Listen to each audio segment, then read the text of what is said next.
La Green Solution de la semaine, en collaboration avec Construction 21, le média du bâtiment et du développement durable.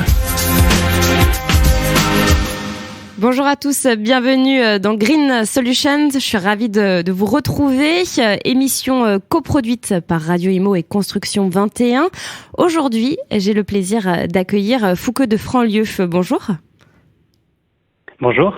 Vous êtes étudiant en 3e année à l'École nationale supérieure d'arts et métiers.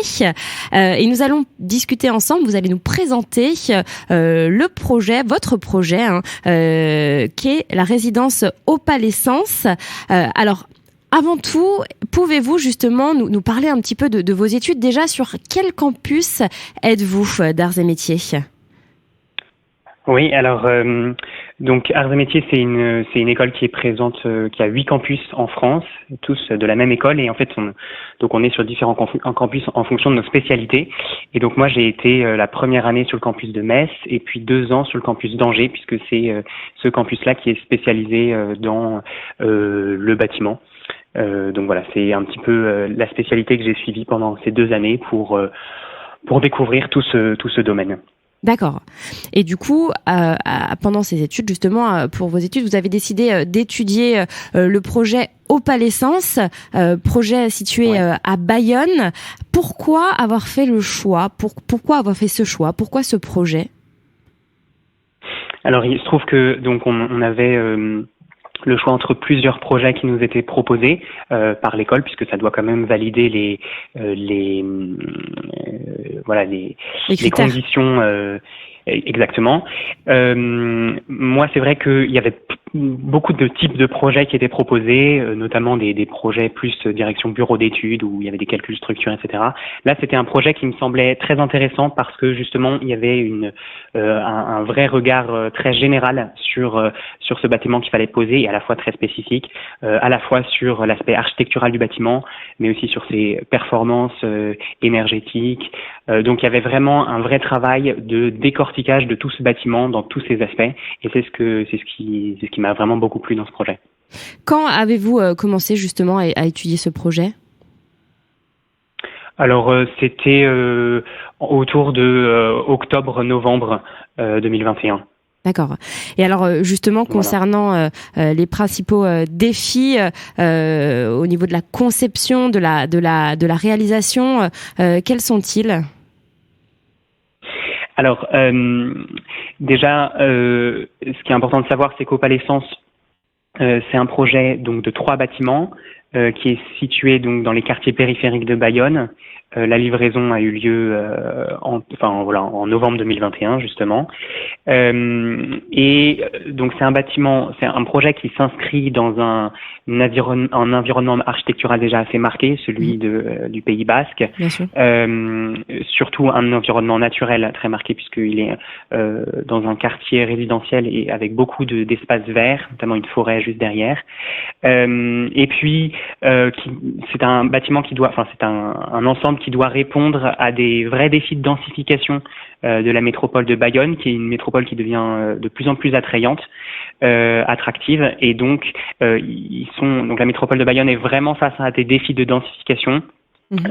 Et évidemment, c'est toujours le compromis, à la fois augmenter la capacité d'accueil de la métropole et en même temps, il faut freiner l'artificialisation des sols.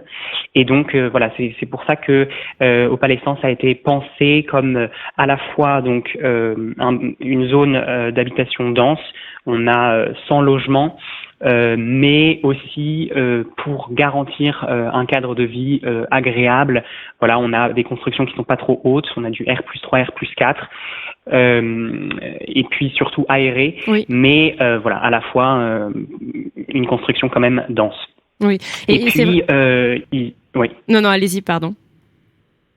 Et puis il y a évidemment tous les défis énergétiques, environnementaux qui sont de plus en plus importants pour le domaine de la construction et qui donc ici ont été beaucoup travaillés avec le programme Opalescence. Alors justement, on va en parler un peu plus en détail. Je voulais juste revenir sur ce que vous disiez. En effet, c'est vrai que il y a une vidéo qui montre l'inauguration justement de la résidence Opalescence à Bayonne sur YouTube, et on voit vraiment ce que vous dites. C'est vraiment vraiment une résidence qui est très aérée. Il y a de la verdure, il y a des jolis balcons. Et puis c'est vrai que ce ne sont pas des bâtiments très hauts. Et c'est vrai que le challenge, le défi est relevé. Justement, alors là, vous parliez d'objectifs environnementaux. Quelles solutions, quelles innovations ont été proposées dans ce projet, plus précisément? Alors, sur plusieurs aspects. Déjà, vous l'avez évoqué, l'aspect architectural, puisque déjà, en fait, c'est même la conception architecturale d'un bâtiment influe, a une grosse influence sur justement son intégration dans l'environnement. Là, on a une conception qui est effectivement très aérée, qui offre une grande perspective sur tout l'espace de forêt derrière. Toute la construction se fait autour d'un grand espace vert, une cour intérieure, toutes les voitures sont en sous-sol, donc il y a vraiment que des circulations douces au niveau des bâtiments. Et puis après, d'un point de vue beaucoup plus technique, on a 100 panneaux solaires qui ont été installés sur les bâtiments, donc on a 71% de production d'énergie renouvelable, dans la consommation des bâtiments, 71% vient de cette production d'énergie renouvelable qui donc par ces panneaux solaires. On a aussi, et ça c'est une grande spécificité de ce bâtiment, c'est l'utilisation d'un béton très particulier, puisque vous l'avez dit, il y a des balcons filants qui entourent en fait tout le bâtiment, et les balcons c'est la terreur des constructeurs parce que il y a des problèmes de pont thermique et donc de mauvaise isolation. Et donc là, il a fallu, c'est très joli d'avoir des balcons, mais il faut trouver une solution technique. Les rupteurs thermiques, c'est compliqué, ça donne pas une aussi grande liberté architecturale. Et donc là, ce qui a été utilisé, c'est un béton particulièrement performant, le béton Thermedia 0,6 et 0,45, qui permet 3 à 4, qui est une solution 3 à 4 fois plus isolante que les formulations de béton standard. Et donc ça permet à la fois d'avoir déjà de base un béton plus isolant. Évidemment, il faut rajouter une isolation intérieure, mais déjà de base un béton plus isolant. Et puis justement cette grande liberté architecturale et donc ces balcons filants qui donnent, je trouve, un aspect vraiment extrêmement satisfaisant à cette construction. Et puis surtout un cadre de vie idéal. Oui, c'est vrai que du coup les habitants sont ravis, j'imagine, d'avoir des longs balcons comme ça. Tout à fait. Alors justement, vous en parliez tout à l'heure, donc cette résidence, la résidence Opalescence, constitue un ensemble de plus de 100 logements. Et justement, alors pour les habitants, pour qu'ils soient acteurs et créateurs de leur espace de vie partagé et pour qu'ils puissent créer des liens, qu'est-ce qui a été fait dans ce projet participatif ? Alors vous l'avez dit, je pense que un des mots d'ordre de ce projet, c'est créer du lien. Et alors, moi je trouvais qu'il y avait déjà dans la conception le fait de créer du lien apparaissait déjà dans le fait que, et alors là je vais un peu plus loin que votre question, mais ça a été travaillé dès la conception au niveau des couleurs. Donc là il y a eu tout un travail d'étude chromatique qui a été fait, une étude chromatique pour savoir comment intégrer le bâtiment dans les couleurs existantes, les couleurs architecturales de l'environnement architectural du bâtiment et les couleurs naturelles de l'environnement naturel du bâtiment. Et donc avec tous ces travaux, cette étude chromatique et puis des études lumineuses aussi, des professionnels de tout ce domaine sont arrivés à utiliser certaines couleurs pour ce bâtiment, à la fois extérieur et puis intérieur, pour justement favoriser l'intégration, créer du lien entre ce bâtiment et son environnement naturel et architectural. Et bien sûr, il y a une grande spécificité pour ce programme immobilier, c'est la conception d'un espace de partage de 170 mètres carrés au rez-de-chaussée de ces bâtiments.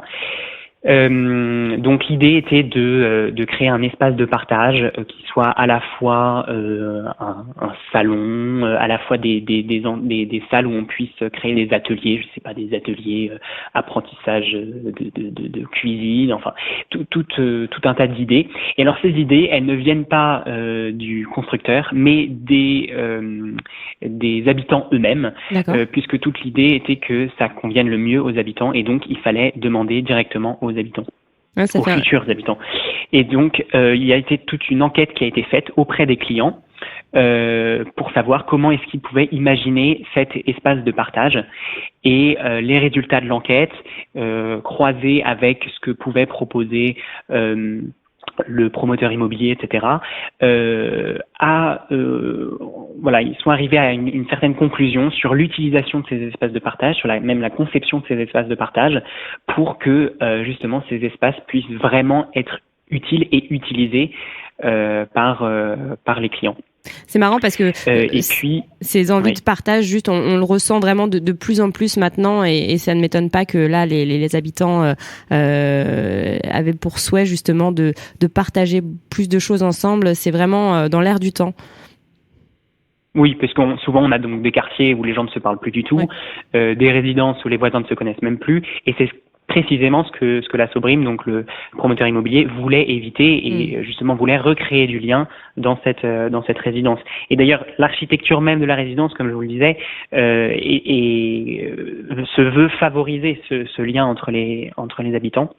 Et donc cet espace de partage, la Sobrime, donc le promoteur immobilier, a décidé de financer un an d'un gérant de cet espace de partage, disons, donc quelqu'un qui puisse organiser des événements, des ateliers, créer du lien justement, au moins la première année, pour que cet espace de partage soit comme lancé. Puis ensuite viendra la décision comment est-ce que ce sera géré, est-ce que ça sera autogéré par les habitants eux-mêmes, ou est-ce qu'il faut quand même quelqu'un qui puisse qui soit là pour gérer cet espace de partage. C'est un peu comme un laboratoire. En tout cas, cette première année, on va voir comment cet espace de partage va fonctionner, et quel fonctionnement on choisit pour les années à venir. Et justement, alors, ce projet est-il, selon vous, est-il réplicable facilement ou pas ? Alors c'est évidemment, je pense, la question la plus intéressante, puisque et c'est ce que veut en fait Construction 21 à travers ses études de cas. C'est alors d'une part s'émerveiller de ce qui est fait et de se dire waouh, c'est magnifique, mais surtout pour le coup c'est magnifique, hein. Concrètes. Pour le coup, c'est vraiment des jolies. Enfin, je trouve, vous parliez des couleurs tout à l'heure. C'est vrai que c'est lumineux, c'est doux. On sent que ça a été recherché. Absolument. Et puis même dans les formes, vous avez des formes douces justement. Tous les angles sont arrondis. Oui, tout à fait. Mais donc c'est trouver quelles sont les solutions qu'on peut concrètement appliquer ailleurs, et puis répandre de plus en plus pour répondre aux défis très nombreux de la construction. Et donc je pense qu'effectivement c'est vraiment, en tout cas les solutions que j'ai mises en valeur dans cette étude de cas sont des solutions qui sont vraiment réplicables, à savoir la conception participative. Voilà, pourquoi est-ce qu'on n'utiliserait pas cet espace partagé avec cette conception participative par les habitants eux-mêmes, justement pour recréer du lien. Et on sait combien c'est important de créer du lien entre les habitants. Voilà, cette solution concrète, très technique du béton utilisé. Voilà, on peut aussi l'utiliser de manière plus générale, ce sont tout à fait vraiment des solutions qui peuvent être répliquées, alors bien sûr de manière plus évidente sur des projets immobiliers de logement, mais de manière plus générale, ce sont des solutions qui peuvent répondre à beaucoup de défis de la construction. Très bien. Eh bien, merci infiniment Foucault de Franlieu de nous avoir présenté ce projet, le beau projet au Palais Sens. Un grand merci à vous. La Green Solution de la semaine, en collaboration avec Construction 21, le média du bâtiment et du développement durable.